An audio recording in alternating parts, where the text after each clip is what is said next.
Sa ibang balita, bank transactions ni Senador Bong Revilla at may bahay nitong si Congresswoman Lani Mercado kinumpirmang may money laundering scheme batay sa investigasyon ng Anti-Money Laundering Council. Narito ang ulat ni Sweden Velado. Tinatayang umabot sa 88 milyong piso ang halaga ng bank deposits at investments ni Senador Bong Revilla Jr. at pamilya nito mula April 2006 hanggang April 2010 dahil sa nakakalulang laki ng komisyong natanggap mula sa PDAF scam. 8 kahong naglalaman ng mga dokumento ng transaksyon sa bangko ni Senador Bong ang dinala ng prosekusyon sa korte.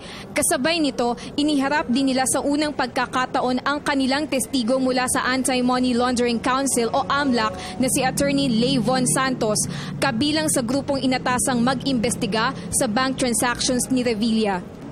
Base sa isinumiteng summary of findings ng grupo ni Santos, sa 20 bogus NGOs ni Napoles, 5 rito ang pinaglaanan ng pork barrel ni Senador Bong mula 2007 hanggang 2009.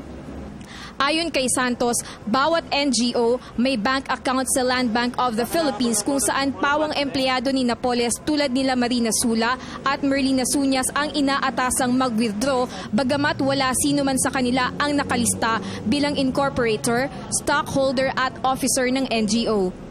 Napansin din umano ng grupo ni Santos na ginawa lang pansamantalang lagayan at kuhaan ng pondo ang bank account. Kapansin-pansin kasi na sa araw na idineposito ang pera, sa parehong araw din ito i-withdraw. Bagamat napakalaki ng halagang kailangang ilabas, wini-withdraw ito ng cash sa halip na tseke na salungat sa ordinary business practice. Nakasaad din sa summary of findings na may mahigit 27 milyong pisong idineposito sa Development at Realty Corporations na pinapatakbo ni Cavite Representative Lani Mercado. May bahay ni Revilla, malapit sa araw na kumuha ng kickback ang staff nito na si Attorney Richard Cambe mula kay Ben Hurluy. Sa testimonya ni Santos, inilahad niya na sa pamamagitan ng deposit and withdrawal analysis, account verification at multiple account analysis na patunayan na may indikasyon ng money laundering scheme ang mga bank account ni Revilla na may kinalaman sa PDAF scam.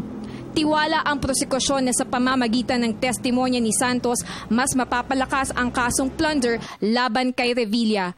Document na ang pinag-uusapan natin dito Hindi lang testimonial evidence to, kundi talagang dokumento na yung mga bank deposit ni Revilla.